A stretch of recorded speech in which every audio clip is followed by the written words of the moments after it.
السلام عليكم، ان شاء الله تكونوا بخير وعلى خير وتكونوا بصحه جيده ان شاء الله. اليوم وصفه سهله وسريعه واقتصاديه. غادي نديروا كراتا بطاطا اللي هو كما تشوفوا بطاطا بيري، ونديروا فوقها لاصوص طوماط وندخلوها للكوشه، نديروا فوقها جبن وبشور. تكون سهله وسريعه وسريعه التحضير.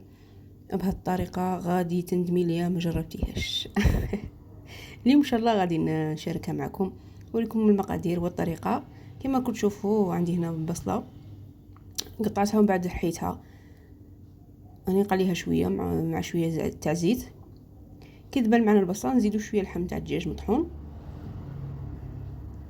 ونخليهم مع بعضهم حتى يطلقوا هذاك الماء ويطيب معنا الدجاج تاعنا. هنا ما غادي نزيد لا ملح لا والو، نخليهم حتى يذوبوا مع بعضهم ومن بعد نديروا الاضافات. هنا بعد ما طاب هذاك الدجاج شويه، طلق هذاك الماء ودخل هذيك البنه تاع البصله، زدت لها شويه تاع لاصوص طوماط اللي كنت انا دائما نوجدها، نحضرها ونخليها نلقاها واجده.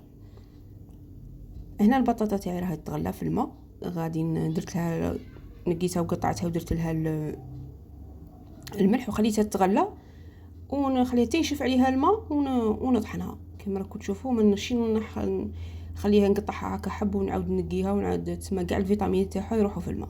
كما هكا تنشف عليها الماء ومن بعد نطحنوها.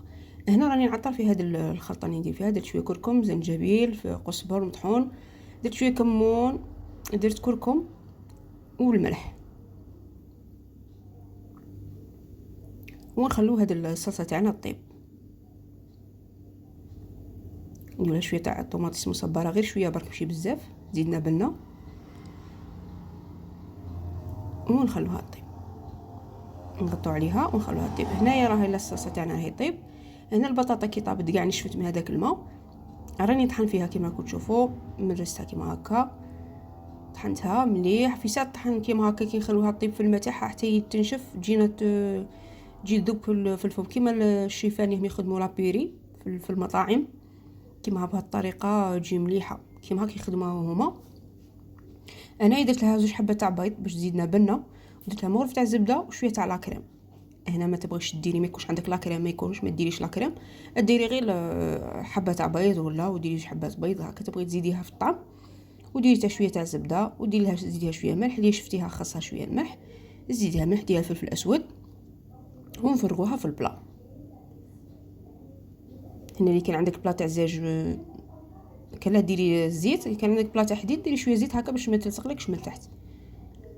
هنا كي سقمت كيما تشوف هذيك البطاطا، زدت هذيك لاصوص اللي كانت طابت معايا، فرغتها فوقها ودرت لها جبن مبشور.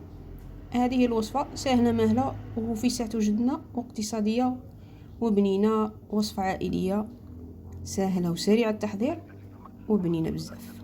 هنا غادي دخلتها الكوشه كيما تشوف، غير يتحمر معنا هذاك الفرماج نجبدوها. قلت لكم هذه الوصفه راطيتو بزاف اللي ما جربتوهاش، بنينه بزاف واقتصاديه، وكما قلت لكم مشبع عائليه هذه الوصفه. هذا هو الشكل تاعها في الاخير، بنينه بزاف. ان شاء الله تكون عجبتكم الوصفه، ومع السلامه.